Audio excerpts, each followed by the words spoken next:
Good morning guys! So ayan, welcome to Tokyo, Japan! So nandito na tayo sa Tokyo, no? Bumiyahe tayo from Osaka to Tokyo via bus, night bus. So tulog ako magdamag, mga 6 to 7 hours, no? And weather update guys, 6 a.m. na.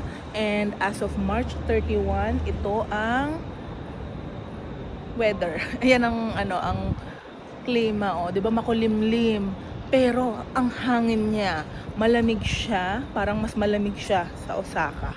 So ayan, sana ganito lang din yung weather, yung medyo giniginaw nga ako no. Punta tayo dun sa hotel natin sa Asakusa. Let's go guys, ito yung dala ko, oh. Ayan, me and my luggages. So let's go. Ay, mahangin siya, malamig. And dito may cherry blossom, oh.